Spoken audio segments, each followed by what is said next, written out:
नमस्कार दोस्तों, एचवीएस स्टडीज़ में आप सभी का स्वागत है। इस वीडियो के माध्यम से हम लोग चर्चा करेंगे ग्लोबल गेटवे स्कीम के बारे में।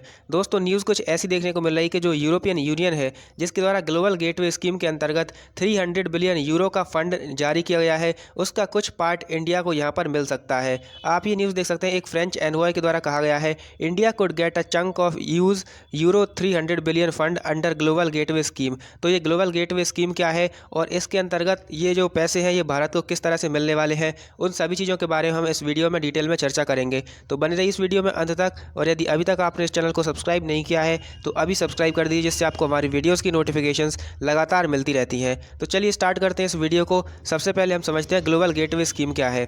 तो दोस्तों, ग्लोबल गेटवे स्कीम, जिसको दिसंबर के अंदर अनाउंस किया था, दिसंबर 2021 के अंदर, ये एक इन्वेस्टमेंट प्लान है जहाँ पर पूरे विश्व के अंदर जितनी कंट्रीज़ हैं उनके लिए कनेक्टिविटी प्रोवाइड करने के लिए ये जो प्रोजेक्ट है ये चलाया गया है। और इसका सबसे बड़ा जो एम है वो है चाइना को काउंटर करना। चाइना का जो बेल्ट एंड रोड इनिशिएटिव है उसको काउंटर करने के लिए यहाँ पर यूरोपियन यूनियन के द्वारा ये जो प्रोजेक्ट है ये चलाया गया है, जिसके अंतर्गत पूरे विश्व के अंदर डेवलपमेंट, कनेक्टिविटी और इंफ्रास्ट्रक्चर प्रोग्राम जो है वो यहाँ पर चलाए जाएंगे, जिसके अंतर्गत यूरोपियन यूनियन के द्वारा 300 बिलियन यूरो का जो फंड है वो अनाउंस किया गया है, जिसमें ऐसा माना जा रहा है कि इसका कुछ पार्ट जो है वो इंडिया को मिल सकता है। एक फ्रेंच एनवॉय का ऐसा कहना है। दोस्तों, अब ये जो BRI है, बेल्ट एंड रोड इनिशिएटिव, जिसको काउंटर करने की बात यहाँ पर करी जा रही है, इसके बारे में अगर हम चर्चा करें तो दोस्तों, belt and road initiative China के द्वारा चलाया जाता है, जिसके अंतर्गत चाइना के द्वारा कई सारी कंट्रीज़ में, जो कि लो इनकम कंट्रीज़ हैं या फिर हम कहें कि डेवलपिंग कंट्रीज़ हैं, उनके अंदर जो कनेक्टिविटी प्रोग्राम है वो चलाए जाते हैं। तो इस तरह से चाइना यहाँ पर आप देख सकते हैं,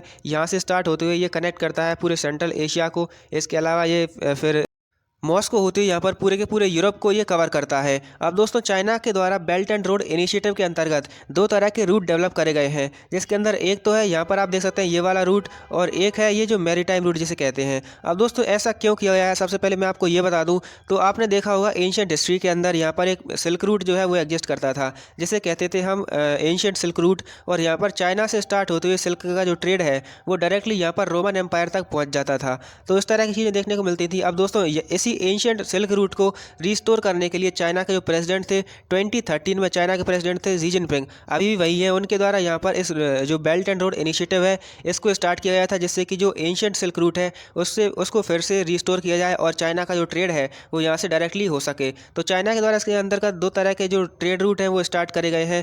एक आप यहाँ पर देख सकते हैं, ये वाला रूट है जो कि ज़मीन पर होते हुए जाता है, जो कि यहाँ पर मैंने आपको अभी बताया है कि ये चाइना से स्टार्ट होते हुए पूरे ये सेंट्रल एशिया को कवर करते हुए, रशिया होते हुए यहाँ पर ये जो यूरोप है उसको कवर कर लेता है।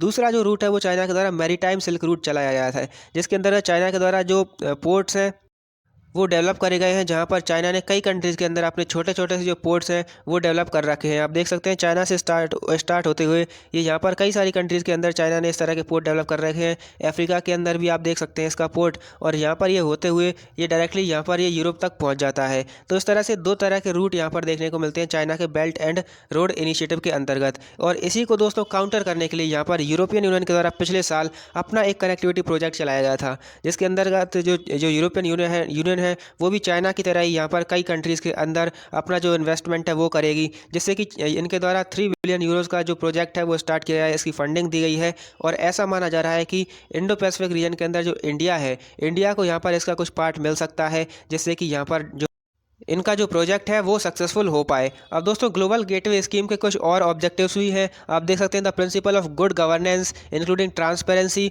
Financial and fiscal sustainability, fair and competition and the use of multilateral tools. तो यहाँ पर कई तरह के उद्देश्य इसके रखे गए हैं, जिससे कि जो कंट्रीज़ हैं उनके अंदर गुड गवर्नेंस की स्थापना करी जाए, ट्रांसपेरेंसी हो, यहाँ पर फाइनेंशियल एंड फिस्कल सस्टेनेबिलिटी हो, इस तरह की चीज़ों पर ध्यान दिया जाता है।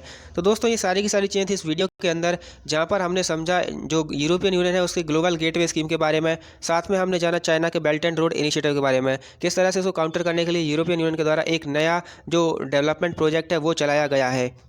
तो उम्मीद है आप सारी चीज़ें अच्छी तरीके से समझ पाए होंगे और काफ़ी ज़्यादा नॉलेज ऐसे गेन कर पाए होंगे। दोस्तों, यदि वीडियो आपको पसंद आती है तो इसको लाइक जरूर कर दीजिए, और यदि अभी तक आपने इस चैनल को सब्सक्राइब नहीं किया है तो अभी सब्सक्राइब कर दीजिए। वीडियो देखने के लिए आपका बहुत बहुत धन्यवाद। मिलते हैं नेक्स्ट वीडियो में, तब तक के लिए नमस्कार।